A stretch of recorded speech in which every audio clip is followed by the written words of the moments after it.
అధ్యక్ష అధ్యక్ష సభలో వాస్తవాలు వినే ఓపిక లేక వాకౌట్ చేస్తున్నారు.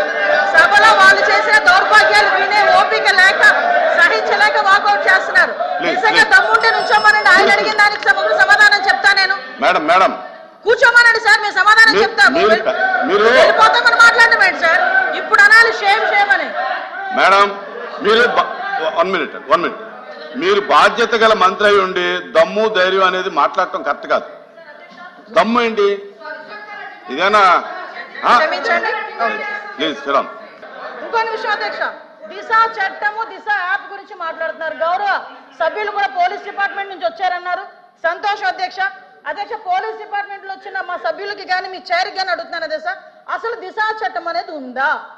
దిశా చట్టం చట్టబద్ధత జరిగిందా? దిశా చట్టం చట్టబద్ధత లేకుండా దిశా పోలీస్ స్టేషన్ ఏర్పాటు చేసుకుని రాజమండ్రిలో దిశా పోలీస్ స్టేషన్ ఇదే సభ్యులందరూ కలిపి అప్పుడున్న మాజీ సీఎం గారు జగన్మోహన్ రెడ్డితో కలిపి రిబ్బన్ కట్ చేయించారు అధ్యక్ష. ఇక్కడ ఎంత దౌర్భాగ్యమైన పరిస్థితి అంటే అధ్యక్ష, అదే రోజు సాయంత్రం ఒక సామూహిక అత్యాచారం 3 రోజుల పాటు ఒక మైనర్ బాలికని, దళిత బాలికని అత్యాచారం చేసి అదే దిశ పోలీస్ స్టేషన్ ముందు వదిలేసి వెళ్ళారు అధ్యక్ష. పోలీసులకి ఛాలెంజ్ చేశారు అధ్యక్ష ఒక రేపులు చేసే వ్యక్తి. ఆ రోజు ఏం జరిగింది అధ్యక్ష? కానీ తర్వాత దిశ చట్టం పక్కన పెట్టి దిశ యాప్ అని చెప్పి తీసుకొచ్చారు అధ్యక్ష. దిశ యాప్ అనేది ఇంతకు ముందు తెలుగుదేశం పార్టీ గవర్నమెంట్ లో 4th లైన్ అని చెప్పి ఒక యాప్ ఉండేది అధ్యక్ష. దాన్ని కన్వర్ట్ చేసి దిశ యాప్ అని పెట్టారు.